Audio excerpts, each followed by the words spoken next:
What if I told you that somewhere in California, right now, a 47-year-old man is spending $2 million a year to be 18 again? Not feel 18, not look 18, to be 18, biologically, cellularly, organ by organ. And what if I told you that last year, this man drained a liter of blood from his 17-year-old son and injected it into his own veins? His name is Bryan Johnson.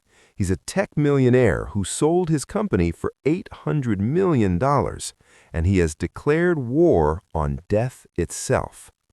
This is the story of Project Blueprint, of a father, a son, and the 600-year-old obsession with the blood of the young, of Russian scientists who died proving their theories, of popes who drank from children, of a Silicon Valley vampire economy that charges $8,000 for a bag of millennial plasma.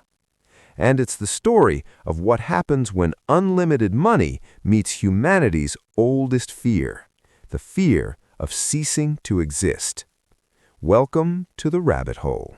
Don't worry, I'm leaving breadcrumbs. The man who sold death.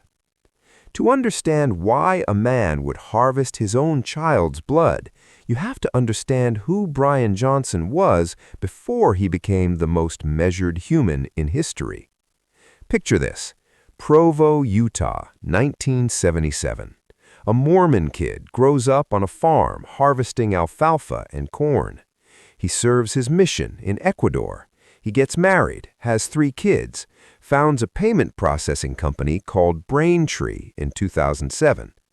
By 2013, Braintree had acquired this little app called Venmo, you might have heard of it, and sold the whole package to PayPal for $800 million. Bryan Johnson walked away with $300 million. He was 36 years old. And he was miserable. Johnson later described falling into a decade-long depression starting in 2004. Building a company while raising 3 young children nearly broke him. He was 50 pounds overweight. Medication didn't work. Therapy didn't work. In 2014, within a year of selling his company, he ended his marriage and left the Mormon Church. The 2 pillars of his identity, family and faith, gone. But here's where our story takes a turn. Most people who sell their company for $300 million buy a yacht, they buy an island, they buy a politician. Bryan Johnson bought a question. What if death is just a technical problem? In 2016, he founded Kernel, a neurotechnology company building helmets to read brain activity. In 2021, he launched Project Blueprint. The goal? To measure and reverse the aging of 70 of his organs. The cost? $2 million per year. The team? 30 doctors, led by a 29-year-old physician named Oliver Zolman, who calls himself the rejuvenation doctor. The result? According to Johnson's tests, the heart of a 37-year-old, the skin of a 28-year-old, the lung capacity of an 18-year-old. But here's the thing about aging. You can optimize your diet, you can exercise, you can take 100 supplements a day, which he does. You can even shock your genitals with electromagnetic pulses to improve pelvic floor muscles, which he also does. But eventually, you hit a wall. Your cells are still getting older. Your DNA is still accumulating damage. Your organs are still, slowly, inevitably, failing. Unless the thing that's making you old isn't something you're missing. It's something you have, something toxic in your blood that's poisoning you from the inside. And unless the cure is flowing through the veins of someone younger. The blood of the innocents. Before we go any further, I need to take you back, way back, because Bryan Johnson didn't invent this idea.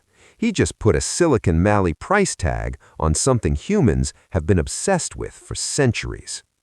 In ancient Rome, Pliny the Elder wrote about epileptics descending on wounded gladiators, not to help them, but to drink their blood. They believed the vitality of these young, strong men could be transferred, consumed, stolen. In 1492, Pope Innocent VIII lay dying.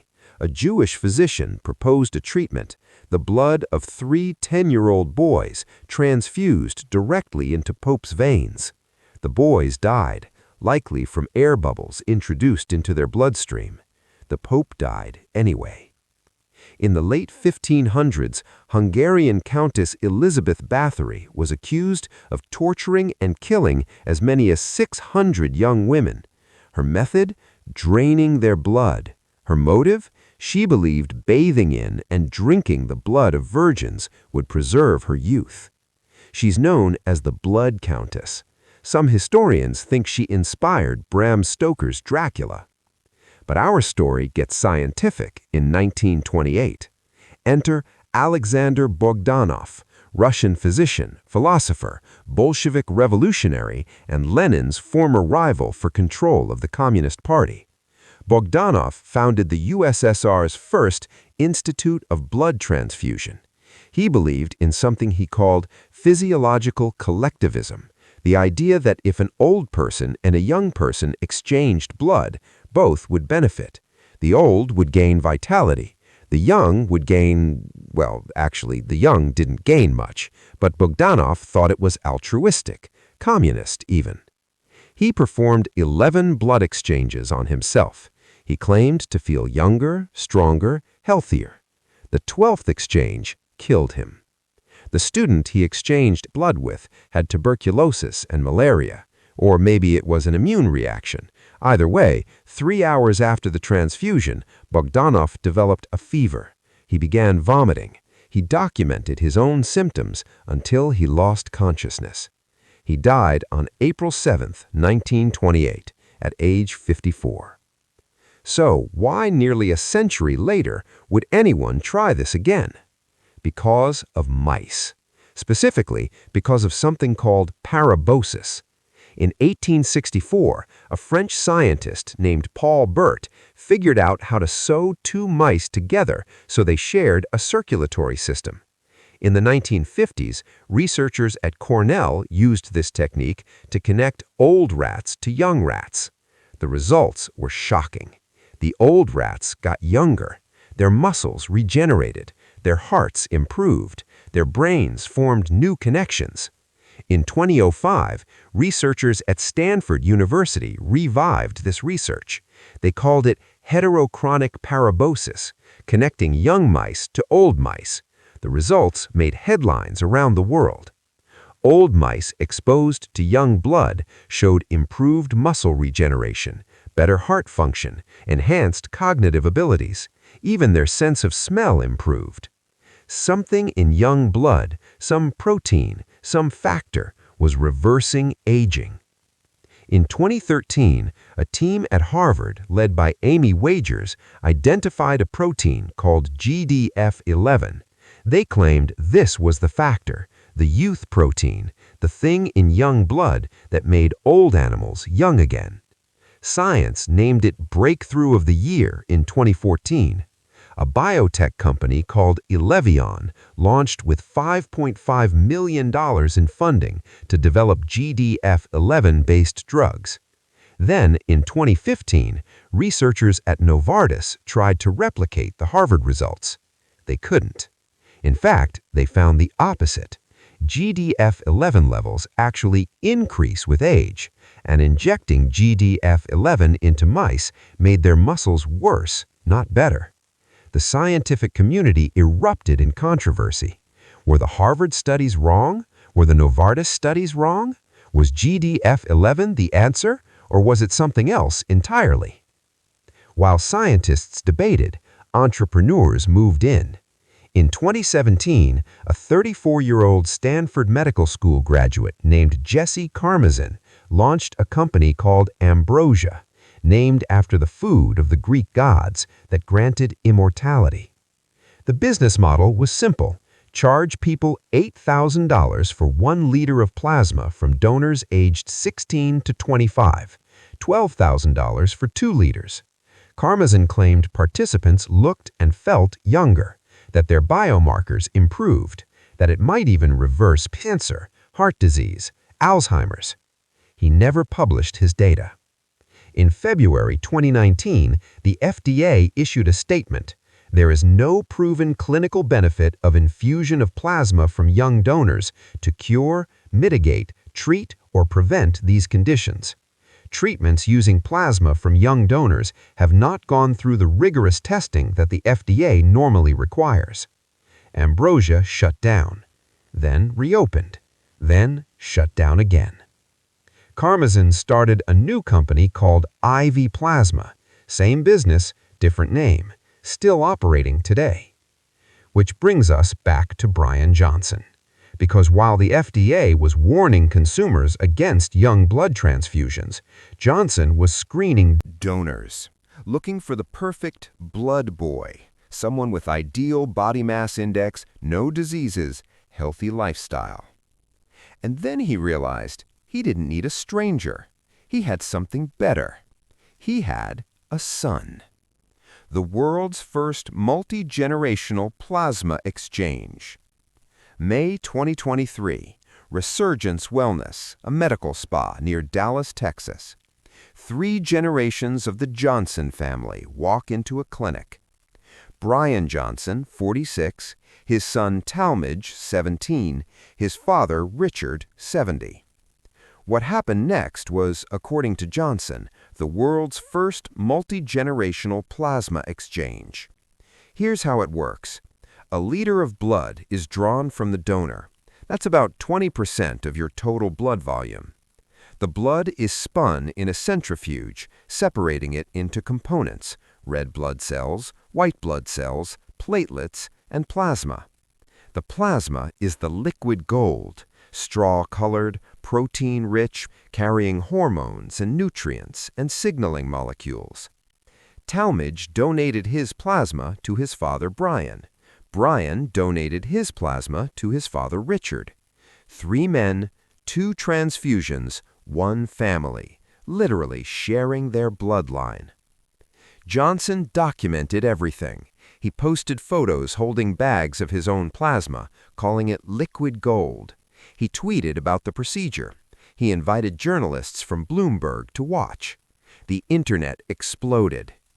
Vampire, parasite, gross, evidence-free, and relatively dangerous. That last one from Dr. Charles Brenner, a biochemist at City of Hope National Medical Center. We have not learned enough to suggest this is a viable human treatment for anything, Brenner told Bloomberg. To me, it's gross, evidence-free, and relatively dangerous. But here's where the story gets complicated, because 6 months later, Johnson posted an update. My father is now aging at the rate of a 46-year-old. Previously, he was aging at the rate of a 71-year-old. I am my dad's blood boy. According to Johnson, his 70-year-old father's rate of aging had decreased by 25 years. There remains an open question how long my dad's lowered speed of aging will persist. So far, it's been 6 months, which is remarkable. But for himself, the person who received his son's blood, no benefits detected. After 6 monthly transfusions, one of them from his son, Johnson announced he was stopping. Young plasma exchange may be beneficial for biologically older populations or certain conditions, does not, in my case, stack benefit on top of my existing interventions. Let that sink in. This man spent millions optimizing every aspect of his biology. His diet is so precise he eats exactly 1,977 calories a day, all vegan, all measured. He takes over 100 supplements. He exercises an hour daily. He has the body fat of a professional athlete, between 5 and 6%. And his son's blood did nothing. But his father's results were remarkable, at least according to Johnson's own metrics. So what does this mean? Here's what the science actually says. In 2019, researchers at UC Berkeley developed a technique to exchange blood between mice without sewing them together, allowing precise control over how much blood was exchanged and for how long. Their finding? Young blood didn't significantly improve old mice, but old blood definitely harmed young mice. The problem, they suggested, might not be that young people have something magical. It might be that old people have something toxic. Inflammation factors, accumulated cellular debris, signaling molecules that tell tissues to stop repairing themselves. Maybe the fountain of youth isn't adding something, it's removing something. This brings us to a different procedure, total plasma exchange, or TPE. Instead of replacing your plasma with someone else's, TPE replaces it with saline and albumin, a protein that helps maintain blood volume. You're not getting young blood, you're getting rid of old blood. Studies in mice showed that simply diluting old plasma, removing those toxic factors without adding anything, produced rejuvenating effects. Johnson's father received Bryan's plasma, but he also had 600 milliliters of his own plasma removed. Was the benefit from the new plasma or from getting rid of the old? We don't know. Johnson himself admitted this was an open question. But here's the deeper question. Even if young blood transfusions work, even if they're proven safe and effective, how do we scale that? Do we create a permanent underclass of young blood donors? Do we pay teenagers to drain their vitality for the wealthy elderly?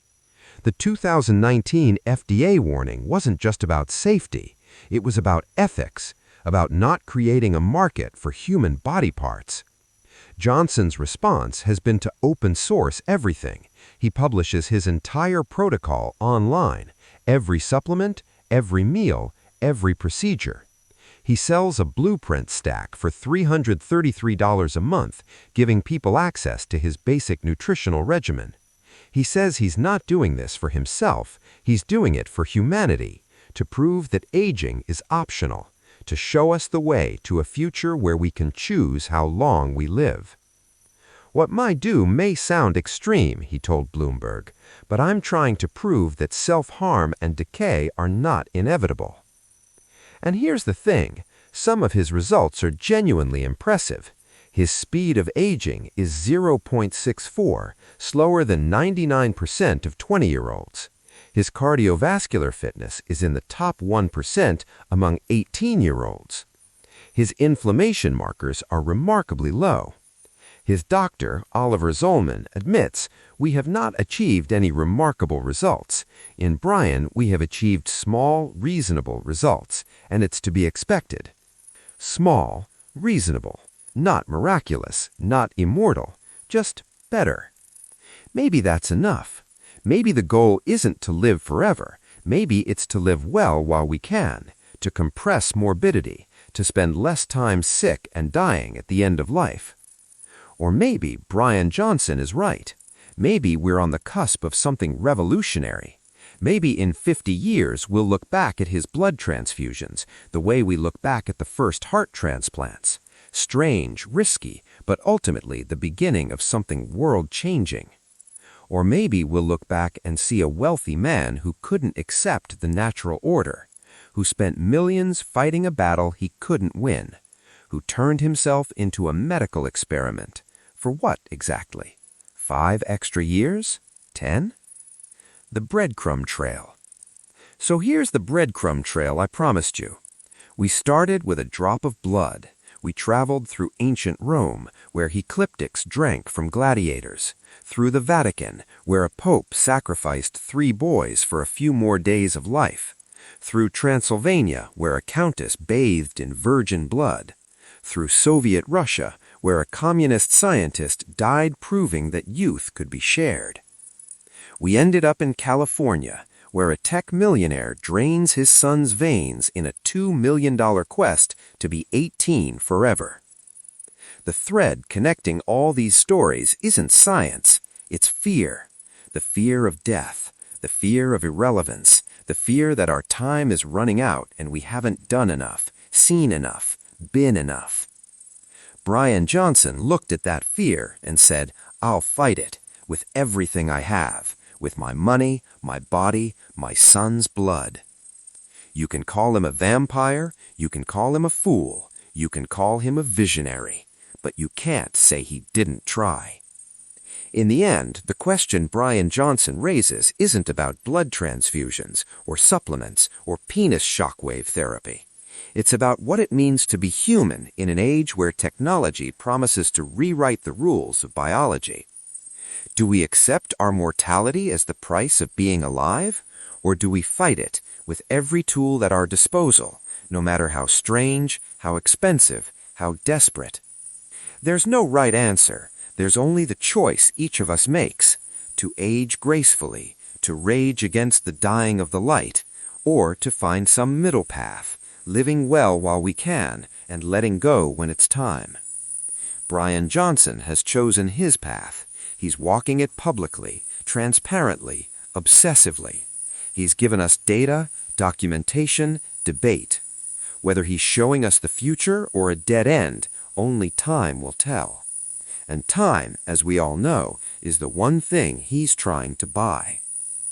The rabbit hole goes deep, my friends, but every hole has a bottom. And at the bottom of this one, you'll find the same thing humans have always found when they look too long at their own mortality: a mirror. Thanks for following the breadcrumbs. See you in the next hole. Sources for this video include Bloomberg Businessweek's profile, How to Be 18 Years Old Again for Only $2 million a Year, the Netflix documentary, Don't Die, The Man Who Wants to Live Forever, research from Stanford University and UC Berkeley on parabiosis, FDA warnings on young plasma transfusions, and Bryan Johnson's own published protocol at blueprint.bryanjohnson.com.